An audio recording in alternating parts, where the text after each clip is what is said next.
Welcome everyone to Tales from Exile. Yay! I'm so happy to be back. Over the next 6 weeks, we are going to look at how God allowed his chosen people to be taken into exile in Babylon. But he was always with them. He gave them hope and strength.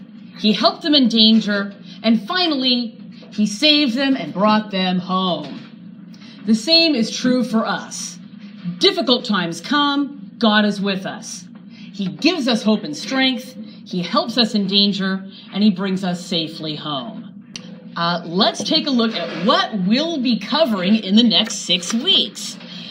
See if you can find your syllabus. It's the handout with all the pictures on the front. It's a pretty simple syllabus. There's no one single book that covers the history of the exile. When we did David, we did 1st and 2nd Samuel.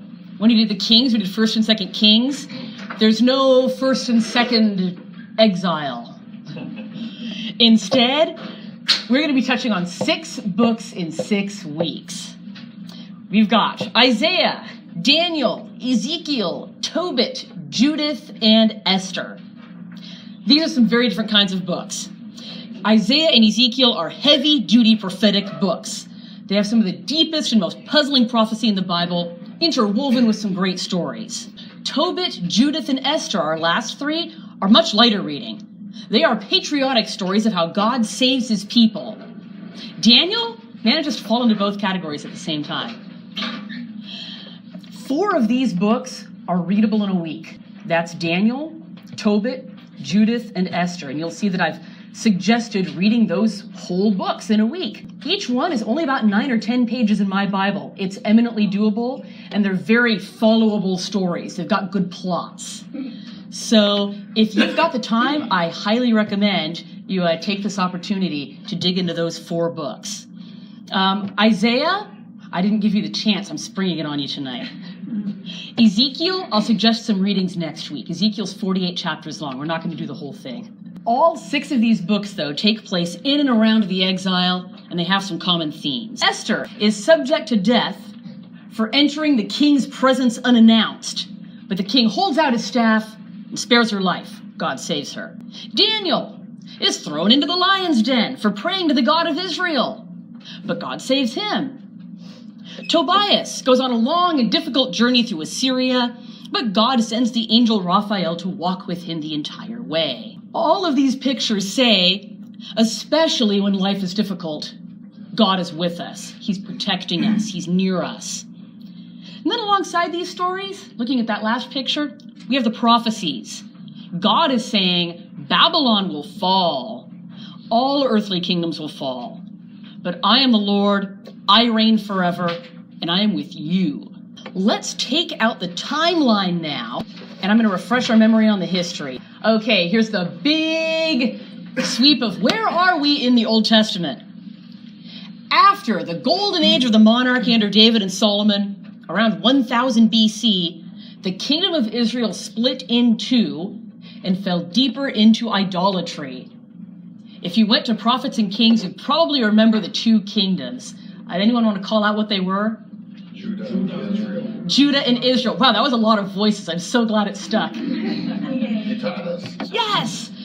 Judah's the southern kingdom, Israel's the northern kingdom. In Israel, the northern kingdom, people worshipped the golden calf. In the southern kingdom, Judah, idols were placed in the temple itself. So God sent prophets like Elijah, Elisha, and Isaiah to warn the people, return to the one true God. Stop sacrificing your children to idols. Take care of the poor and powerless. But over hundreds of years, the people did not change their ways. So to bring them to their senses, God allowed them to be conquered. So first we have the Assyrian captivity.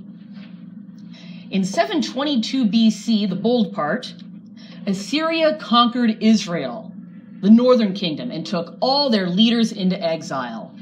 The nobility, the priests of the golden calf, and even all just the literate city folk, they're gone. Around this same time, Judith bravely resisted the Assyrian invaders, while Tobit and his family were taken into exile in Nineveh. That's all in this time period. Meanwhile, down in Jerusalem, the prophet Isaiah helped King Hezekiah hold out against the invading Assyrian army. Assyria tried to conquer Jerusalem, but failed. That's the Assyrian captivity. Now, jump ahead 100 years, and we are at the Babylonian captivity. In 587 BC, Babylon conquers Jerusalem. Again, all the nobility, priests, military, the great landowners, and the middle-class city dwellers are taken into exile. Only the peasants are left. Daniel, a well-educated youth, is taken to Babylon in the first wave. Ezekiel, a priest of the temple in Jerusalem, is taken to Babylon in the second wave. We'll see more of them in future classes. Then, the Babylonians destroy Jerusalem. Solomon's temple is looted and destroyed. The walls of Jerusalem are leveled. The buildings are burned and abandoned. For 70 years, the people of Judah live in exile in Babylon. But during the exile, their hearts turn back to God. They try to live God's way.